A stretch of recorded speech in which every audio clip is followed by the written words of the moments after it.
नागपुरात उद्धव ठाकरे यांच्या रामरक्षा पठणावरून राज्यातील राजकारण तापलं असून अमरावतीत भाजपनं आक्रमक भूमिका घेत शक्ती प्रदर्शन केलं।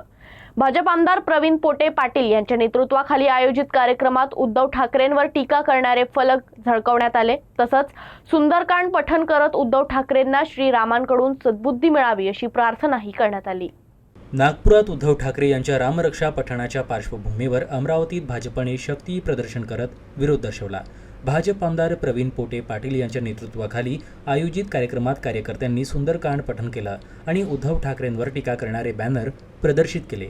उद्धव को सन्मति दे, सद्बुद्धी दे भगवान, जो नहीं राम का वो नहीं काम का अशा आशयाचे फलक लावत उद्धव ठाकरेंच्या भूमिकेवर भाजपनं निशाणा साधला। यावेळी रामरक्षा पुस्तकात पाहून तरी नीट वाचता येईल का असा सवालही भाजपच्या वतीनं उपस्थित करण्यात आला। एकीकडे नागपुरात ठाकरे गटाचे रामरक्षा आंदोलन सुरू असताना दुसरीकडे अमरावतीतील भाजपच्या या आक्रमक भूमिकेमुळे महायुती आणि महाविकास आघाडीतील राजकीय संघर्ष आणखी तीव्र झाल्याचं चित्र पाहायला मिळतंय। सुंदरकांडचं आपण पठण करतो या ठिकाणी। या सुंदरकांडचं पठण करत असताना सगळ्यात महत्त्वाचं आज वरुण राजाची सुद्धा कृपा झाली। मला असं वाटतंय की याच माध्यमातून उद्धवजी ठाकरेंना सुद्धा एक सुबुद्धी देव की ठाकरेंना सुद्धा बुद्धी देव की ते भारतीय जनता पार्टीच्या त्या रस्त्याने लागलेले आहे। जेव्हा ते काँग्रेसच्या रस्त्याने लागले होते तेव्हा त्यांना बुद्धी आली नाही। तेव्हा जेव्हा रामाचं त्या ठिकाणी आपण भूमिपूजनासाठी आपण स्थापना करण्यासाठी जेव्हा तिथे गेलो त्या ठिकाणी यांनी आपलं जाण्याचं टाळलं।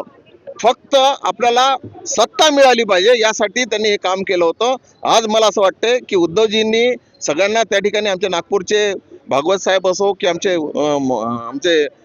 मुख्यमंत्री असो सगळ्यांना त्यांनी सांगितलं होतं की मी या ठिकाणी पठण करणार आहे, तुम्ही या ठिकाणी या। ऑलरेडी या ठिकाणी महाराष्ट्राचे मुख्यमंत्री 18 दिवस जेव्हा राम मंदिराचा प्रश्न होता तेव्हा 18 दिवस ते तुरुंगात राहिले।